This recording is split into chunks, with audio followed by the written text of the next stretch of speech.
Juan 14:1-3. O si Yahweh ay purihin ng lahat sa daigdigan.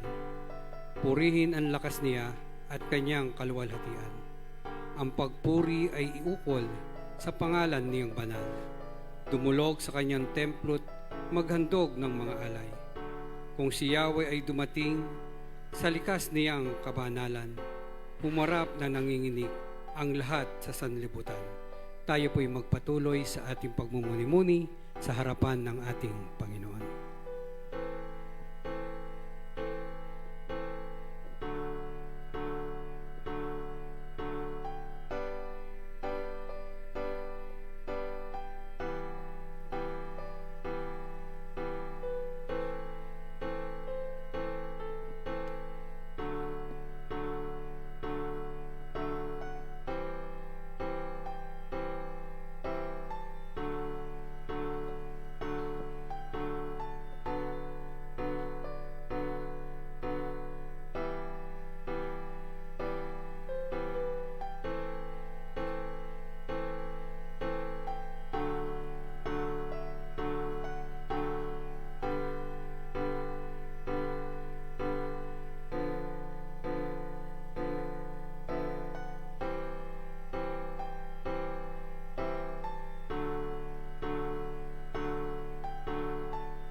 Tayo po'y manalangin. Diyos sa mga makapangyarihan sa lahat, tinupad mo ang iyong pangako na kung saan kami nagkakatipon, nandoon ka sa kalagitnaan. Panginoon, Bayan mo yun kung gayon. Naluwalhatiin namin ng iyong dakilang pangalan at itanghal ka bilang Panginoon at Diyos ng buong sanglibutan. Panginoon, kinikilala namin na Ikaw ang siyang namamayani sa buong sanglibutan. At ngayon ay bayaan mong itanghal ka namin sapagkat Ikaw ang Diyos na dakila at mapangkalinga. Inaalagaan mo kami sa tuwina at Ikaw ay tinatanghal namin sapagkat Panginoon, Panginoon, Panginoon ng lahat. Diyos amang makapangyarihan sa lahat, bayaan mong sambahin ka namin ngayong umaga. Sa tanging pangalan ni Jesus na aming Panginoon, ngayon magpakailanman. Amen.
Sabay-sabay po nating sambitin ang sumasampalataya. Sumasampalataya ako sa Diyos amang makapangyarihan sa lahat, lumalang ng langit at lupa, at kay Hesukristo na anak na buktong niya, Panginoon natin, na sa hiwaga ng Espiritu Santo, ipinanganak ng Birhen Maria, nagdamdam ng hirap sa kahatulan ni Poncio Pilato, ipinako sa krus, namatay at inilibing, sa ikatlong araw ay nabuhay sa mga patay. Umakyat sa langit at umupo sa kanan ng Diyos amang makapangyarihan sa lahat. Doon magmumulaan paririto upang humukom sa mga buhay at mga patay. Sinasampalatayanan ko ang Espiritu Santo, ang banal na iglesyang laganap, ang pagkakaisa ng mga banal, ang kapatawaran sa mga kasalanan, ang kabuhayan ng katawan, at ang buhay na walang hanggang siya nawa.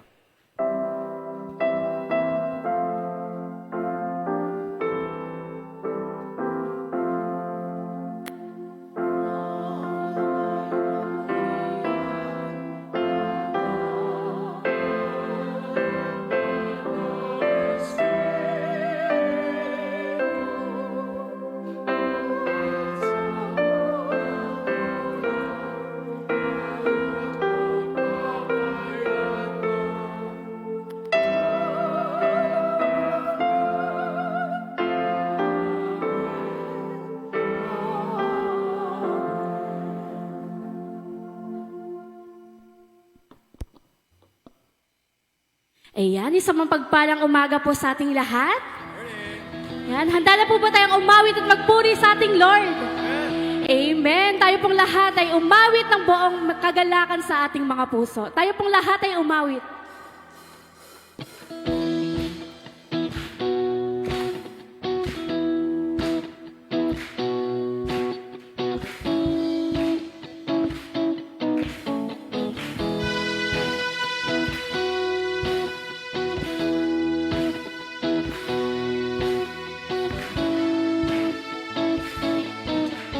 Umaawit, nagpupuri, nagdiriwang ang lahat. Papuri kay Yahweh, Yahweh, Yahweh. Lumalapit sa presensya mo, nagpupugay ang lahat. Papuri kay Yahweh, Yahweh, Yahweh. Sa lahat ng oras, sa bawat araw, pinupuri at sinasamba. Ikaw ang tunay na Diyos, ikaw ang tunay na Diyos, hari ng mga hari, tapat kailanman, hindi nagbabago. Ikaw ang tunay na Diyos, hari ng mga hari, tapat kailanman, hindi nagbabago. Si Yahweh ang ating Diyos.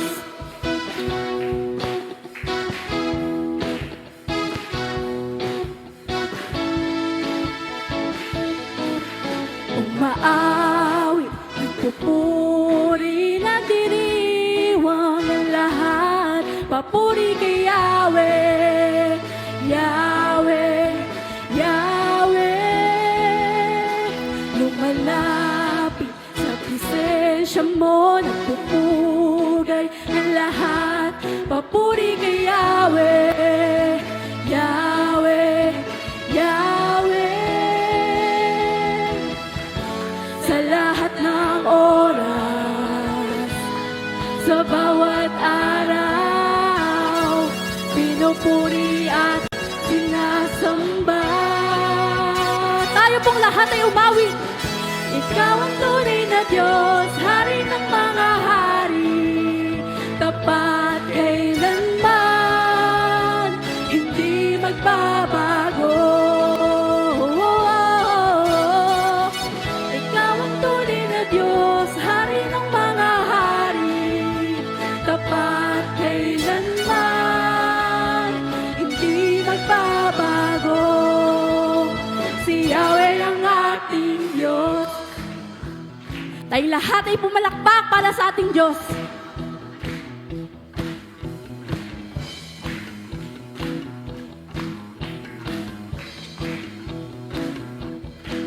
Pagpapalay bumubuhos na, Yahweh, Yahweh. Sa ngalan niya'y may kagalingan, Yahweh, Yahweh. Sa akin niya'y may tagumpay, Yahweh, Yahweh. Isigaw ng lahat ng nilalang, Yahweh. Tayo pong lahat, Yahweh. Pagpapalay bumubuhos na, Yahweh, Yahweh. Sa ngalan niya'y may kagalingan, Yahweh, Yahweh. Sa akin niya'y may tagumpay, Yahweh, Yahweh. Isigaw ng lahat ng nilalang, Yahweh. Oo, ikaw ang tunay na Diyos, hari ng mga hari, tapat kailanman, hindi magbabago. Ikaw ang tunay na Diyos, hari ng mga hari, tapat kailanman, hindi magbabago.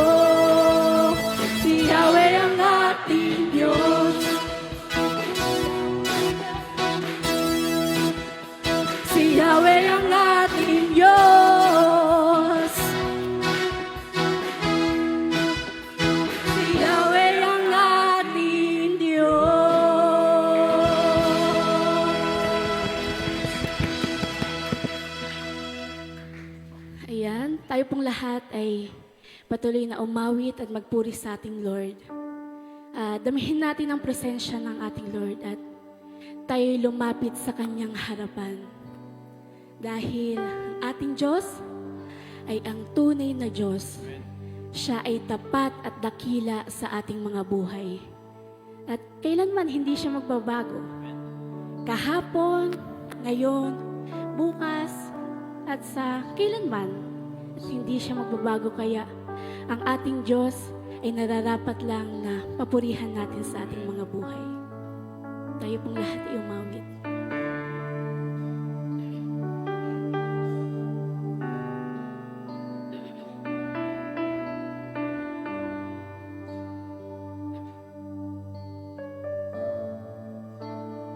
Tayo pong lahat. Pupurihin ka, O Diyos. Ang aming alay ay pagsamba. Kalwalhatian, buong karangalan, kapangyarihan mo'y walang katulad. Minsan pa, pupurihin ka, O Diyos. Ang aming alay ay pagsamba. Kalwalhatian, buong karangalan, kapangyarihan mo'y walang katulad. Ikaw ang tunay na Diyos, ika'y walang katulad. Ika'y nag-isa, ikaw lamang, wala nang iba. Sa'yo ang aming awit, dinggin ang aming tinig, isisigaw sa buong mundo.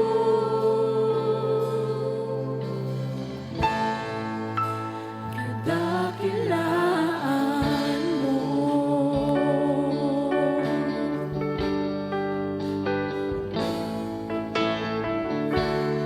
Pupurihin ka, O Diyos.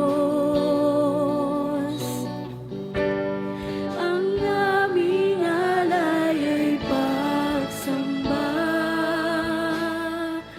Kalwalhatian, buong karangalan, kapangyarihan mo'y walang katulad.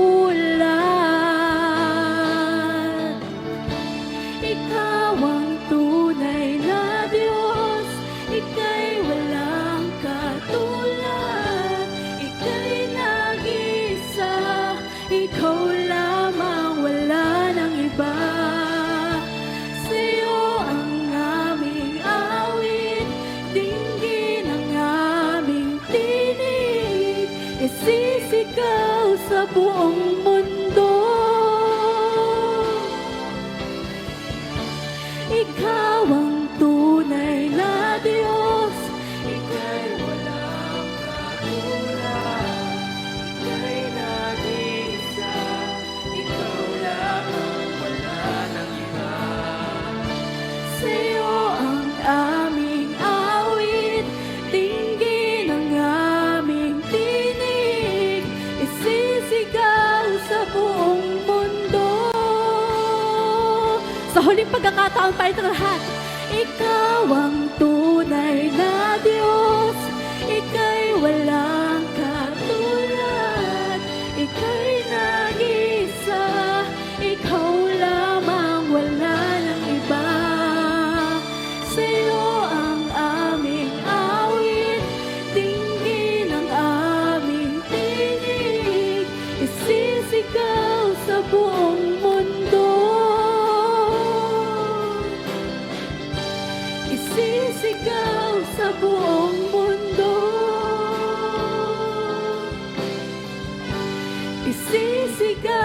sa buong mundo.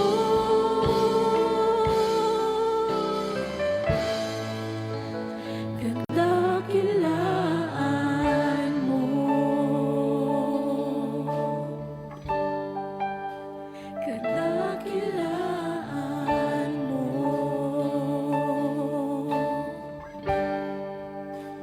kadakilaan mo. Atin pong palakpakan ng ating Lord. Sa Diyos po ang lahat ng papuri at pasasalamat.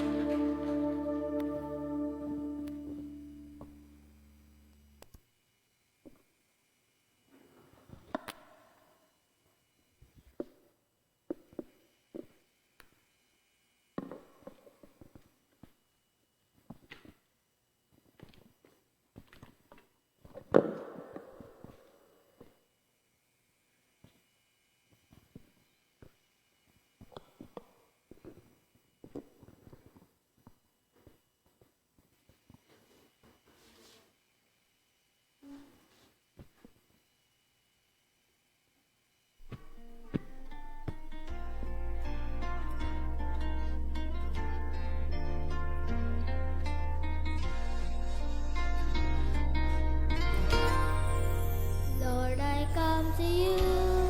I'm calling on your name. Lord, I worship you. Please hear the words I pray. Lord, I am yours. Now have your way. I will listen and I'll obey. For I know you know the plans for me. For I know you know what's best for me. Plans to prosper, not to harm. For you hold me in your arms. Plans for a future and a hope. Father, I trust you so.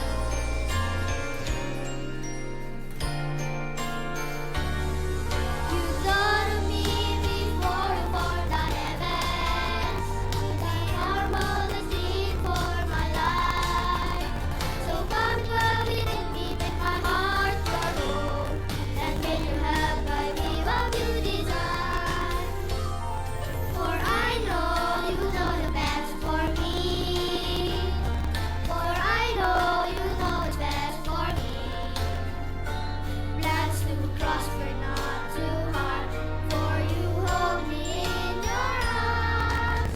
Plans for a future and a hope. Father, I trust you so.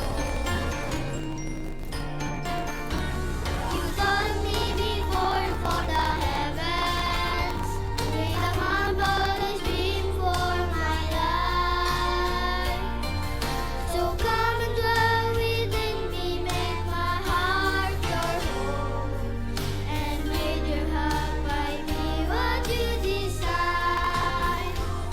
For I know you know what's best for me. For I know you know what's best for me. Plans to prosper, not to harm. For you hold me in your arms. Plans for a future and a hope. Father, I trust you so. Oh, Father, make my heart your home.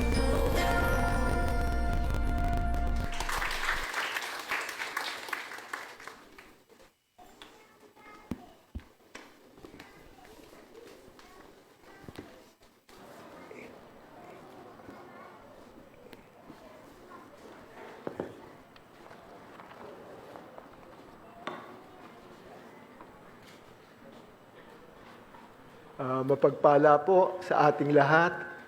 Good morning po. Happy New Year sa atin. Tunay na napakabuti talaga ng Panginoon. Bagamat nasa malayong lugar kami ng aking may bahay, ang aking family, gabi-gabi napapanood po namin yung ating simbang gabi sa YouTube. At tunay na pati yung ang Sunday worship natin ay nakaka-attend kami.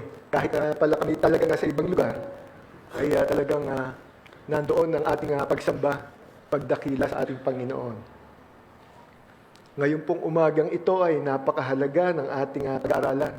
lalong-lalo na po itong si Propeta Elijah. Itong nangyaring ito ay ituturo sa atin ngayong umagang ito ay tunay na napakaganda ng istorya o pangyayari. At ito po ay matatagpuan natin, sabi nga dito ang ating title po Prophet Elijah Confrontation. At ito po ay matatagpuan natin sa 1 Kings chapter 18 verses 1 to 46. At unti-unti natin po itong pag-aaralan at hihimayin. Sino po ba itong si Elijah? O kung sa Tagalog, sino po ba itong si Propeta Elias? Isa po itong mighty prophet of God. Bakit po natin masasabi yun na isa siya sa mga mighty prophet of God? Ito po ay isang propeta o isang lalaki o tao na masasabi natin hindi po siya namatay. At makikita po natin yan sa istorya sa Pangalawang Hari 2, chapter 2, verses 11 to 12. Sabi po doon, ito po ay sa pamamagitan ni Elias, si Propeta Elijah o si Elias at si Eliseo, yung kanyang kasama. Sabi dito, patuloy silang nag-uusap habang naglalakad. Walang ano-ano yung pumagitna sa kanila ang isang karwaheng apoy. Nahila ng mga kabayong apoy. Nagkahiwalay sila at si Elias ay iniakyat sa langit sa pamamagitan ng ipo-ipo. Kitang-kita itong Eliseo kasi hindi na ayaw hiwalayan nga ni Eliseo itong si Elias sa miski saan sila pumunta. Kaya't napasigaw siya, sabi niya, Ama ko, magiting na tagapagtanggol ng Israel at nawala na sa kanya si Elias. Bakit po pa natin masasabing isa siya sa mga mighty prophet ng ating Panginoon? Ito po ba, isa pang istorya. Si Elijah at the Transfiguration. At ito po ay makikita natin sa Matthew 17:3. Sabi po dito, at nakita ng tatlong alagad, sina Moises at Elias, na nakikipag-usap kay Jesus. At kasama ni Jesus noon ang kanyang tatlong alagad si Pedro, nandun si John, at nandun din si James. At makikita natin, nung umakyat sila sa bundok kasama nila Panginoon, nakita nila na sina Moises at Elias, kitang-kita nila ay nakikipag-usap kay Jesus. Ano po ba ang isa pa? Siya yung nag-prophesy ng magkakaroon ng drought. Sabi nga po ito sa unang Hari 17:1, si Elias ay isang propetang taga-Tisbe sa Gilead. Sinabi niya kay Ahab, ito po yung namamahala, ito yung hari dun sa Israel nung araw.